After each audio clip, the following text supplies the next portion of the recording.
Mr. President, on behalf of my brothers, the leaders of the GCC countries, and on my personal behalf, I'd like to thank you for attending this constructive and fruitful summit, which will contribute to enhancing the consultation and cooperation between the GCC countries and the United States.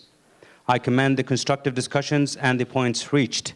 I would like to emphasize the keenness and commitment of the GCC countries to develop the historical and strategic relations between our respective countries and the United States of America, to serve our mutual interests as well as the security and peace of the region and the world. We wish you all health and happiness, and we wish our countries and peoples security, stability, and prosperity. Well, thank you very much, Your Majesty.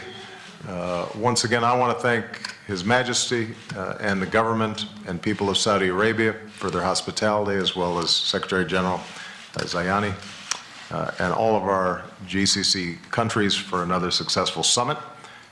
I just want to make a brief comment on what we've accomplished. Last year, at our summit at Camp David, we agreed to build an even stronger partnership between our nations.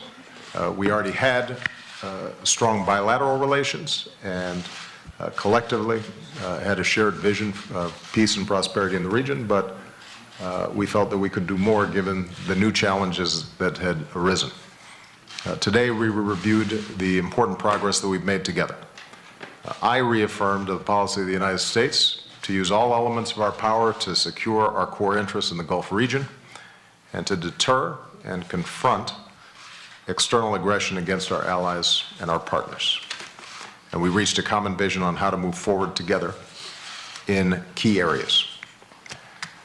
We remain united in our fight to destroy ISIL, or Daesh, which is a threat to all of us.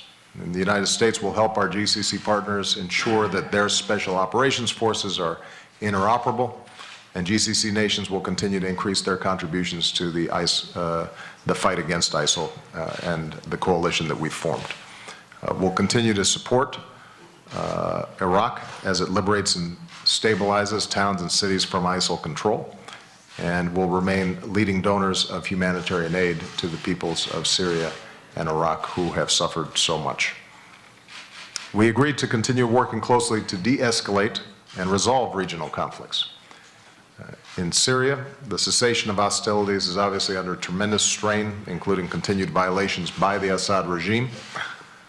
This violence is yet another reminder that there is only one way to end this civil war, as our GCC partners agree: a transitional governing body, a new constitution with free elections, including a transition away from Assad. With regard to Yemen, we urged all parties to abide by the cessation of hostilities so that humanitarian aid can be reached to the Yemeni people and the peace process can proceed. With regard to Libya, we agreed to keep building support for the new national unity government. And given the ongoing threats in the region, the United States will continue to increase our security cooperation with our GCC partners, including helping them improve their own capacity to defend themselves. And I thanked our GCC partners for their support of the comprehensive deal that has now cut off every single one of Iran's pathways to a nuclear weapon. That makes the region safer. We'll remain vigilant to ensure that Iran fulfills its commitments, just as we fulfill ours. Even with the nuclear deal, we recognized collectively that we continue to have serious concerns about Iranian behavior.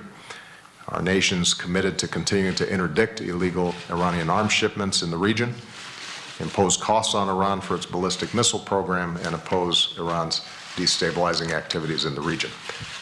At the same time, as I said at Camp David last year, none of our nations have an interest in conflict with Iran.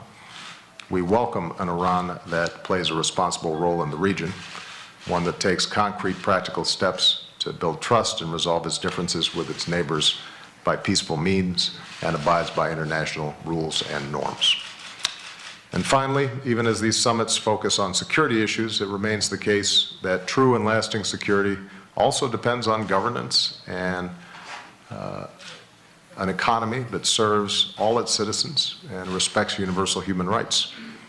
And with this in mind, the United States and the GCC will launch a new high-level economic dialogue with a focus on adjusting to lower oil prices, increasing our economic ties, and supporting GCC reforms as they work to provide jobs and opportunities to their young people and all of their citizens.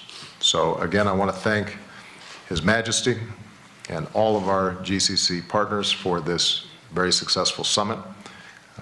When we look back on the past year, a lot has gotten done. I'm confident that a year from now, we will be able to say that because of these actions, all of our nations are more peaceful and more secure and more prosperous. And it underscores the enduring friendship and partnership between the United States and the countries that are represented around this table. Thank you for your hospitality.